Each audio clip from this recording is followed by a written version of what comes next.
За дипломатијата со Никовски. Почитувани, заминува 2016 година и добро е што поврго да отиде, меѓутоа за жал перспективите за новата 2017 година не се ништо подобри. 2016 во нашата историја, во нашата меморија ќе остане посецрно, би рекол, нема ниеден момент кој можете да го истакнете како нешто позитивно, нешто што ветува, што дава надеж. Иако надежта последна умира, велам, многу елементи и факти за да бидеме со некаква надеж и со некој оптимизам малку има. Ова го кажувам не за да бидеме дефетисти и да бидеме песимисти, напротив, јас сум по природа оптимист и сум убеден дека сите тие душмани и внатре во земјата и надвор што се обидуваат со петни жили да не уништат, нема да успеат. Меѓутоа, тие терат својата политика, ја терат својата игра и цената ја плаќаме главно ние. Значи, ако се вратиме некаде од почетокот на 2016 година, што ќе видиме? Бојкот на собранието, пред тоа непризнавање на изборните резултати, бојкот на собранието, два пати фиктивно закажани избори, само се добие на време и да се што поише руинира власта која не им одговара на Запад, бидејќи е непопустлива околу името, и на крај да се одржат избори кои, еве, можеме да кажеме дека беа покрадени. Кречете како? На многу едноставен начин.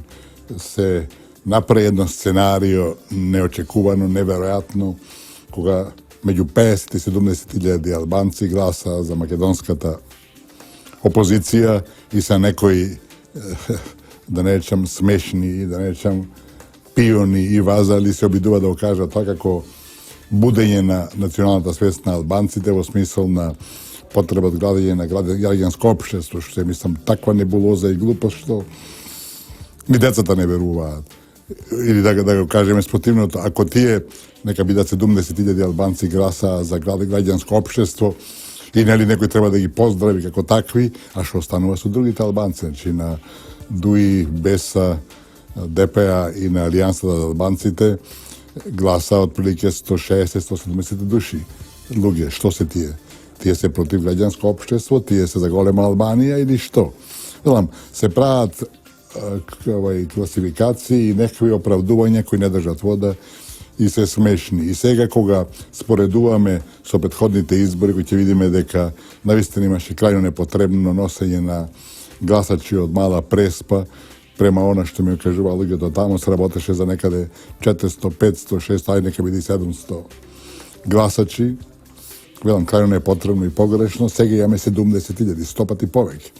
И да бидеме многу јасни и прецизни, ако не беше таа манипулација, игра, сценарио и слично, на крајот ќе имавме дека владеачката партија ќе добеше 58-59 места во парламентот, а опозицијата ќе имаше 41-42 максимум, што е некаква реална позиција нивна, односно реален одраз на рейтингот кој има двете партии. Меѓутоа се тоа спречи, се презема една операција, невидена операција, која нема никакво оправдување, која покажува дека изборите свој пат покрадени, тоа зборот може би е лесен, не е нешто тешко, квалификацијата не е тешка, напротив, покрадени на еден крајно безобразен, нецивилизатиски, недемократски, ако сакате, било каков начин. И дека е тоа така, најдобро потврдува случајот од 1999 година, кога во првиот круг на председателските избори Тито Петровски, кандидатот на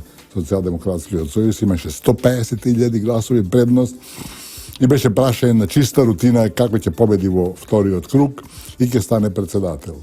Победи Борис Трајковски со апсолутна местенка манипулација на албанските гласови. И ако тогаш беше тоа направено, че постојат механизми, постојат тие, да речам, субординации кај албанците во албанскиот политички блок, кои сега дојде исто така до израз, и целта беше се полази ВМРО и да се разбереме. Иако формално албанските партии има на предходните избори во 2014 година 27 парламентарци, сега има 24 партии, значи 7 помалку, тие се де факто победници на овие избори. Ако од СДСМ имаше 47-42, ако ВМРО ДПМН имаше 58-59 патеници, тие лесно ќе создадеа влада, разбирате. Опозицијата немаше шанси да ништо да ги да мешетари, да го загорчува животот на сите нас. Напротив, со најмалата партија да коалицираше СДС, ВМРО, ќе имаше влада и немаше да има проблеми. Меѓутоа, велам, да се полози ВМРО беше направена наместенка невидена, историски, веројатно уникатен случај. И сега имаме ситуација кога албанските партии, кои велам добија 7 гласачки парламентарни места помалце, меѓутоа се де факто победници, бидејќи од нив зависи се.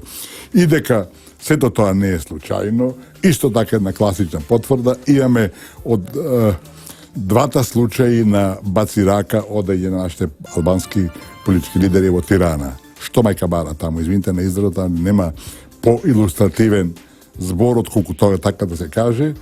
Тие од таму и Рама и неговите таму пајдаши се борат за некаква Македонија, да Македонија биде стабилна или било каква, разбирате, се работи за реализација на голем албанскиот проект и со ваквата политика, ако сакате, со ваквото однесување на албанските политички лидери во земјава, тие директно и отворено покажа и прикажа дека не се автохтони во своите политики, дека ги следат директивите на Тирана, а преку Тирана се разбира и на Вашингтон, и дека играат улога на некакви тројански коњи во земјава.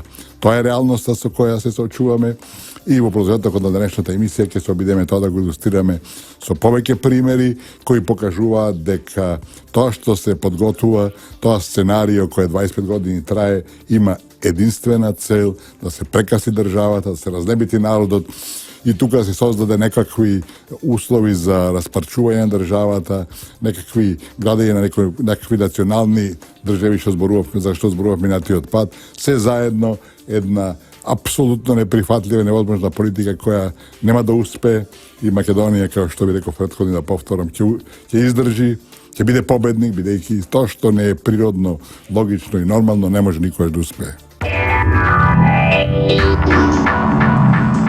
За дипломатијата со Никовски.